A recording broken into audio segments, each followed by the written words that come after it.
Hey YouTubers, it's your girl Tasha. Long time no see, right? This is actually my first video of the year. And there are a couple of reasons why I have not been filming on YouTube. One of the reasons why is because I have been busy being a nurse. And then on top of that, some life-changing events happened with my family. So I just haven't had the time to do any of this. So I'm just being honest and transparent. But the reason why I'm starting this video off is because I want to let y'all know that I quit my job. Not as a nurse, but I quit the job that I have been at for over 8 years as a corrections nurse. I did not really explain that in my other videos because I really didn't think it was necessary at the time. But now it's time for me to be really honest and be transparent about the nursing field in general, the healthcare field in general. Let's just keep it in a broad spectrum on that, okay? But we're going to dive a little deeper into nursing itself. And I know you've seen a couple of videos of nurses expressing to y'all about how they quit their job and the reasons why and all of that. Well, this video is going to be a little bit different because I'm going to give you the real, okay? It's going to be 100% blunt. I may even hurt somebody's feelings, okay? And I don't mean to, but this is my personal opinion and experience on just this as a whole. Part 1, okay? So back in 2016, I had been not even a nurse a year and some change. And I got with an agency. And if you're a nurse that's watching this, you know how agencies are. You have to have experience as a nurse, maybe a year before they get you out there, right? So I got my license back in 2015 of February. That's when I passed the exam. But I started as a graduate vocational nurse back in 2014, which is that you can register for a name as a GVN or graduate vocational nurse, still work full-time, get full-time pay before you take your license. And that's what happened. So anyway, that's another story. So a year had rolled by, and of February in 2016, I got with an agency, and they got me on to a facility, which was corrections. Now, I've never done corrections before. My very first time, of course. And the first day, let's just say it was very strange. I wasn't afraid, but I was just like, okay, expect the unexpected, okay? By the end of the week, I was like, okay, I got this. I was making $28 an hour. No, 27 to be exact. And this was back in 2016. So this was good money at the time for a nurse that did not have experience. This was good money for an LVN. So I'm hustling it, right? Making the money. But the thing was, corrections is very political. And in order for you to get the hours that you want, you got to work your way up, which means is that they may schedule you maybe 2 days a week. And then if they see that you are coming in on time, doing what you're supposed to do, they're going to give you the hours that you want. And that's what happened. So while I was taking the rest of my prerequisites for my RN, I was working in corrections, okay? And I did that for almost, I want to say, from 2016 until 2021. And I took a break. Management came crazy. A lot of things were happening in that place, and I did not feel safe at the time. But it was just mainly management. And what I mean by not feeling safe was just the lack of protection that management did not give you. Okay, it wasn't necessarily inmates at that particular building that I was, but it was just the fact that your license is on the line. And I got tired of it. I got tired of management. I got tired of their silly ways. I got tired of the craziness that they expect you to do. So I took a break. And at the time, I was also doing home health, and I had a little man that I had been with for almost 4 years. And I said, you know what? I'm going to chill. I'm going to chill with my little guy, and I'm going to be that. Well, back in 2022 of April, his family had got mad with the agency that I was with and went with another home health agency. And of course, we didn't really get noticed, and we were out of a job per se, or a patient. And I was like, you know what? I ain't going back to work no time soon. I'm just going to collect my unemployment. And that's what your girl did. I got my unemployment and went traveling. I went to Puerto Rico for a couple of days. I stayed my black tail home, okay? And I didn't go back to work for a month. Oh, I needed that. And then, by the way, I was working nights. Okay? 8-hour shifts, nights. Okay? So when I heard that this big entity was going to take over the medical part of the correction facility, I was like, you know what? I may just go back and just kind of let them weigh out the little, issues. You know how things can go when things are coming up new, and they need to weigh out the little stuff that they're going to, be working with. So I said, I'm going to give it a couple of months, and then when they work their kinks out, I'll go back.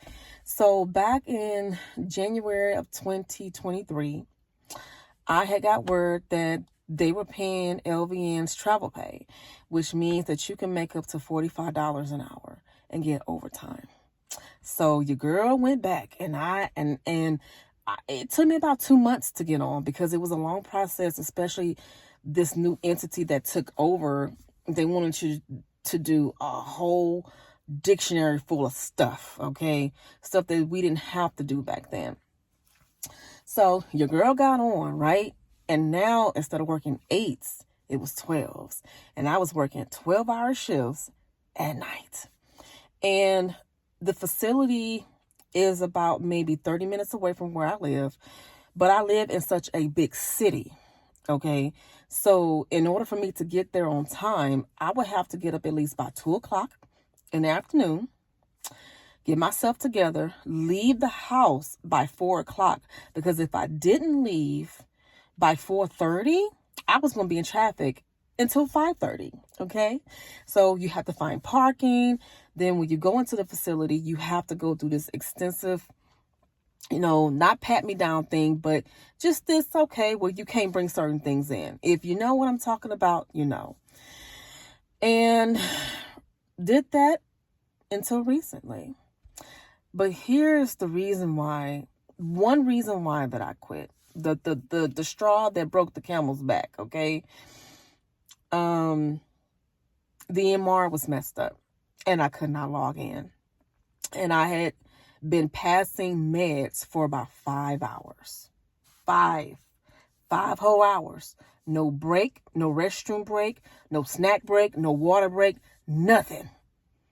And this had been going on for months. When they had to make some changes with the med card, instead of having 3 med cards, they broke that shit down to 2. Excuse my French. Excuse me, okay? I don't need to be cursing, but I'm just, saying that this was hard. And I'm 42, by the way. And I've been in the industry for over 20 years. So, if you've been in this industry as long as I have, it ages you, okay? So a lot of things hurt. So I'm pushing this cart. I'm doing my meds. I'm swinging it left and right. And I'm done. I come down. I took a break, as I thought I deserved, being on my feet for about 5 or 6 hours straight. No lie. And when I was getting ready to chart, guess what? Couldn't log in. Nothing. Could not log in. And I'm like, okay, did I put my password wrong? Did I do this? Well, to make this short, the charge nurse called the manager. She didn't answer. She called 3 times. She called the DON. The DON answered right away. And she was like, well, the manager didn't turn in certain things that she was supposed to turn in, and that's the reason why I couldn't log in.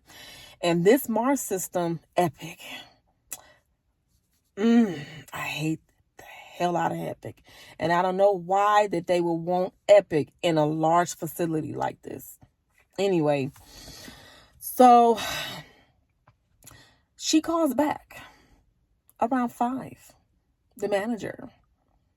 And the first thing that uttered out of her mouth was, what was she doing between the hours of 11 p.m. to midnight? Heifer, I was resting my dogs, okay? These MFs were barking loudly. On top of that, I needed to take a pee-pee, okay? And you mean to tell me that after me being on my feet for 5 or 6 hours straight, I couldn't go take a break? I had to come right down and chart on thousands of patients that did not get their meds? I said, I had enough of this. I did not tell the manager, but I told my agency. And the crazy part about it is she didn't find out until the charge nurse gave her my badge. That's right. So I say this to say, I don't regret leaving. It is one of the best decisions that I have made because guess what? Your girl is working on my own business. Me and my sister has partnered up and we're doing this. And now that I am working daytime, which means I get to be at home at night with my family. I get to go to bed at night. Okay? I get to go to the restroom like normal folk. I get to just eat like normal people, okay? Because you know when you work nights, your whole digestive system is messed up, you know? So I said, you know what? I don't regret leaving. I may have had a pay cut. I think I took a $10 or $11 pay cut just to have a peace of mind. And I don't regret it. If anything, being a nurse in this industry right now has changed the game for a lot of us. There's no, number one, there's no teamwork. You're on your own. But you know what? I think that's been a while like that it's been a while. It's been like that for a while, you know, depending on where you work. But back then when I was in corrections, baby, you had a lot of teamwork. You had people, you know, that will work with you. And then some, you know, they had their own thing, whatever. But there's a lot of that. And then there's a lot of gaslighting. They want you to do every single thing in the book. But they pay you pennies. Not on my license. Not anymore. Like I say, I don't regret leaving. It is one of the best decisions that I have ever made. I don't care if the wench don't ever want me to come back. If she DNR me, that's fine. I don't care. I don't give two rats. ASS what they do. Because at the end of the day, I still got my license. I don't have no restrictions on it. It is clean as a whistle. And I thank God every day or every chance that I get for that. Because I took a risk every single day walking into that place, knowing that my license could be on the line. And for what? $40-something an hour? It is not worth it. It is not. So anyway, I'm going to wrap this up as part 1. And part 2, I'll dive a little bit deeper into this here. But those of you that are a nurse or has tried to go to nursing school, whatever, this is not to discourage you. This video is not to discourage you. If anything, this is my truth and the things that I've experienced as a nurse or just being in the health field in general, that things have gone down dramatically. It's like it's like if you don't do something, your job can be threatened. I have to deal with that too, just for the small things. I'll tell you about that later in the next video. But anyway, let me go back inside. And that's it for now. I'll see y'all later.